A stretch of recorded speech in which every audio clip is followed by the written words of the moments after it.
कहेंगे कि हमने कब निर्णय लिया, जब प्रत्याशी का डिक्लेयर हुआ कि ये प्रत्याशी रहेंगे, तब हमने लिया कि नहीं, अगर भाजपा से कोई और प्रत्याशी होता तो नहीं लड़ते हैं। हमें चाहिए बात हमारी कहने वाली।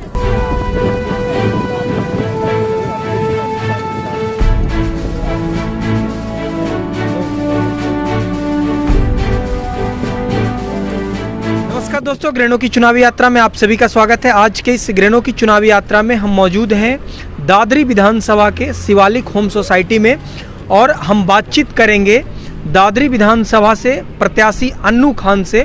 अन्नू खान नेफोमा के अध्यक्ष भी हैं और आप सभी को ये बता दें कि दादरी विधानसभा के लिए एक बहुत बड़ा मुद्दा है बिल्डर्स बायर्स का, जिसमें देश के अलग अलग राज्यों से आकर लोग अपनी ज़िंदगी की पूरी कमाई लगाते हैं, उसके बाद भी जो बुनियादी सुविधाएं हैं वो भी उनको अच्छी तरीके से नहीं मिल पाती है। ये लगभग जितने भी पार्टी के विधायक यहाँ पर लड़ रहे हैं, जितने भी पार्टी के अलग अलग पार्टी के प्रत्याशी हैं, उनका ये मुद्दा है।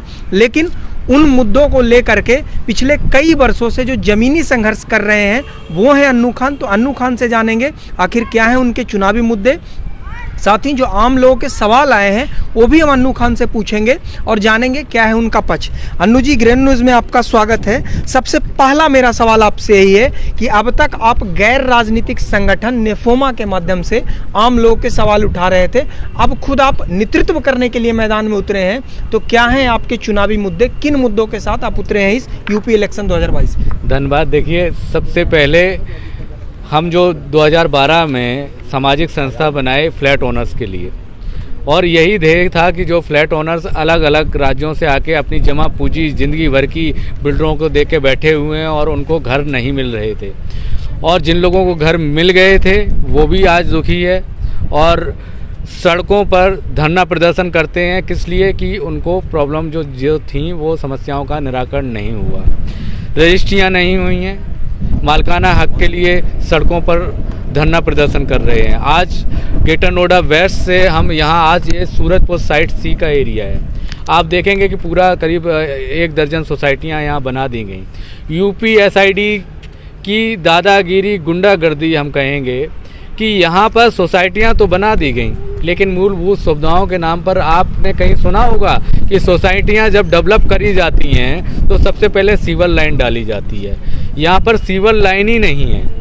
प्रदूषण का उल्लंघन यहाँ पर हर सोसाइटी में हो रहा है। एसटीपी यहाँ पर कोई लगे नहीं है, जहाँ लगे हैं वो कार्य नहीं कर रहे हैं। एसटीपी का पानी बाहर छोड़ा जा रहा है, तो ये गंदगियाँ यानी बाहर जा रही हैं। हम लोग सोसाइटी वाले गंगा जल का जो परियोजना हो भी सिर्फ कागजों में है, वो 5 साल से चली रही है। आ जाएगी चुनाव प्रचार में लोग आ जाते हैं कि भाई अब गंगा जल आ रहा है, लेकिन हम 5 साल से देख रहे हैं, ये नहीं कि 5 साल नहीं, अब 3-3 सरकारें बदल जाती हैं। 3-3 सरकारें हमने देखी, सरकारें बदलने के बाद भी आज स्थिति वहीं की वहीं है। हम वहीं खड़े हैं जो हम 10 साल पहले लड़ रहे थे फ्लैट के लिए, आज भी हम फ्लैट के लिए लड़ रहे हैं। आप देखेंगे पीछे 10 साल से खंडर खड़े हुए हैं, फ्लैट नहीं मिल रहे हैं।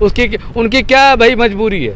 भाई अगर सरकार चाहे तो संभव, हर चीज़ संभव है, क्या नहीं कर सकते हैं? रातों रात आप बड़े से बड़ा प्लान चेंज करते हैं, तख्ता पलट कर देते हैं, लेकिन आप फ्लैट बाहर की समस्या का निदान नहीं करा पा रहे हैं। आप छोटी सी एक चीज़ है कि रजिस्ट्री मालकाना हक नहीं दिलवा पा रहे हैं और सरकारें बदल जाती हैं। नहीं भाई, आपको इसीलिए हमने चुना था 5 साल पहले, इसीलिए चुना था 3-3 किलोमीटर की लाइनें लगवा के कि यार आप हमारी समस्याओं का निराकरण कराएंगे, लेकिन नहीं कराया।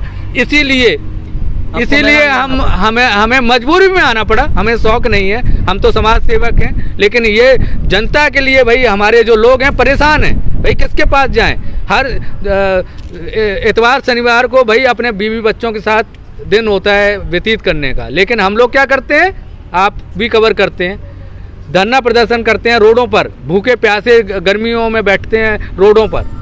तो भाई ये किसको देखना चाहिए? हमारे प्रतिनिधि को देखना चाहिए, जो बात हमारी मजबूती से रख पाए, लेकिन नहीं रख पाए, जिसके लिए आपको आना पड़ा। अन्नू भाई, मेरा अगला सवाल आपसे होगा, इससे पहले हम लोगों ने देखा कोरोना काल के दौर में जब आम मजदूर भी प्रभावित थे, जब सोसाइटीज़ अलग अलग बन रहे थे, तो उस दौरान भी आपकी पूरी टीम जो है आम लोग के साथ खड़ी थी, मदद कर रही थी। लेकिन जो मेरा अगला सवाल आपसे है वो ये है कि अभी आप लोगों से जनसंपर्क कर रहे थे, तो आपने अलग अलग वादा किया है, जैसे रेरा जो है सुचारू रूप से कार्य करे, या और भी अलग अलग मुद्दे हैं आपके। आप इन मुद्दों को आप एक निर्दलीय प्रत्याशी के रूप में मैदान में हैं, तो आप जो वादे कर रहे हैं उसे कैसे पूरा करवाएंगे? लोग कह रहे हैं कि वादा इनके हवा हवाई हैं, एक निर्दलीय प्रत्याशी कैसे इन वादों को पूरा करवा सकता है? हवा हवाई नहीं होता, इतने सारे वादे हैं, लेकिन इसे पूरा कैसे करवाएंगे? जो वादे हमने करे हैं, हमने जो करा है वो हम आपको दिखा रहे हैं कि इतने सारे हम जो जनता के लिए किया है हम लोगों ने। अब जो ये हम करेंगे भाई, हम में हिम्मत होनी चाहिए कहने की, भाई हमारे प्रतिनिधि में हिम्मत होनी चाहिए वादे जो कर रहा है उसको पटल पे रखने की उच्च स्तर पे। अगर हम में हिम्मत ही नहीं है कहने की तो हम वादे पूरा नहीं करा पाएंगे। हम 10 वादे नहीं, हम 1000 वादे कैसे? इसे अन्नू भाई मैं ये समझना चाह रहा हूँ, इसे पूरा कैसे करवाएंगे, उसकी प्रक्रिया क्या है? पूरा ऐसे कराएंगे भाई, लोग हमें जिताएंगे, हम जिस फोरम पे भाई जहाँ प्रशासनिक होता होगा, विधानसभा पे अपने वादे उठाएंगे, मुख्यमंत्री साहब जो बनेंगे उनके पास लेके जाएंगे कि भाई ये समस्या है, अपनी बात को, लोगों की बात को मजबूती से उनके पास रखेंगे कि भाई ये समस्या का समाधान कराइए। कैसे नहीं करेंगे भाई, जनता का दर्द है, जनता के दर्द, भाई हमारा राजा है, राजा को सुनना पड़ेगा ना प्रजा की बात। बिल्कुल अनु भाई, आपने बिल्कुल बताया कि जिस फोरम पे भी जाएंगे वहाँ बात रखेंगे। अब आपके कुछ आलोचक भी मिले, शुभचिंतक भी मिले, उनके 2-3 सवाल हमने लिए हैं, वो मैं आपसे पूछ लेता हूँ। पहला सवाल जो है आपके शुभचिंतकों का है, उनका सवाल ये है कि आपके निफोमा के भी कुछ सदस्य जो हैं वो भाजपा के कई बड़े नेताओं से भी मिलकर आए हैं, ठीक है। उनका कहना यह है कि अन्नू भाई एक सामाजिक कार्यकर्ता के रूप में हमारे लिए लड़ते हैं, संघर्ष करते हैं, लेकिन ज़मीनी रूप पे हम लोग इतने मजबूत नहीं हैं कि चुनाव जीत पाएंगे। तो आपके इन शुभचिंतकों के लिए, जिन्हें ये चिंता है, उनके लिए क्या संदेश है? बहुत बहुत धन्यवाद उनका कि उन्होंने हमारे बारे में सोचा, तो लेकिन यही सोच वो थोड़ा कन्वर्ट करें और लोगों को पब्लिक में बताएं कि भाई अपना प्रतिनिधि लाएं। भाई ऐसा नहीं है कि अगर 1.25 लाख 1.5 लाख वोटर सिर्फ सोसाइटी का है और हम लोग पीछे हैं, हमारी बात सुनता नहीं है कोई। 1.25 लाख वोट है, अगर एक तरफा वो वोट कर दें तो भाई प्रत्याशी विधायक उनका होगा, अपना होगा। एक और सवाल मैं आपसे ले लेता हूं, जो आपके आलोचकों का सवाल आया है। आलोचक इसलिए बोल रहा हूं क्योंकि उनका सवाल ही उस तरीके का था। उनका सवाल ये है कि आपके बारे में कहना यह है कि भाजपा के वोट काटने के लिए जो विपक्षी खेमा है उनके तरफ से इन्हें प्रत्याशी बनाया गया। इस पे क्या पक्ष है? देखिए, मैं बिल्कुल क्लियर कर दूंगा आपको कि मेरा किसी सामाजिक संगठन से, जबकि मैं पारिवारिक उसी में आता हूँ, वही परिवार हमारा राजनीतिक रहा है, लेकिन 12 साल से हम सामाजिक सेवा ही कर रहे थे। हमें कोई उनसे कोई गिला शिकवा नहीं है। जो हमारे विधायक जी हैं बहुत अच्छे आदमी हैं, गुरुजी हैं, हम उनका सम्मान करते हैं, लेकिन प्रत्याशी नहीं बदला गया। आप देखेंगे कि हमने कब निर्णय लिया, जब प्रत्याशी का डिक्लेयर हुआ कि ये प्रत्याशी रहेंगे, तब हमने लिया कि नहीं, अगर भाजपा से कोई और प्रत्याशी होता तो नहीं लड़ते हम। हमें चाहिए बात हमारी कहने वाला।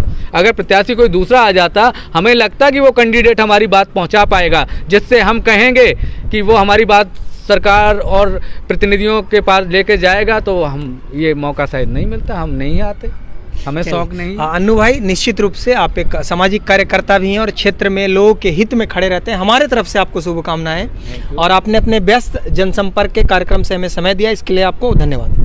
थैंक यू, बहुत बहुत शुभकामनाएं आपको भी। आप इसी तरीके से जुड़े रहें ग्रहणों की चुनावी यात्रा में। दादरी, जेवर और नोएडा विधानसभा से जुड़ी हुई हर एक छोटी बड़ी अपडेट और जो आम लोगों के मुद्दे हैं, समस्याएं हैं, उसे आपको बताते रहेंगे। अगर आप यूट्यूब चैनल पे देख रहे हैं तो चैनल को सब्सक्राइब कर लें, फेसबुक पेज पे देख रहे हैं तो पेज को लाइक कर लें। धन्यवाद।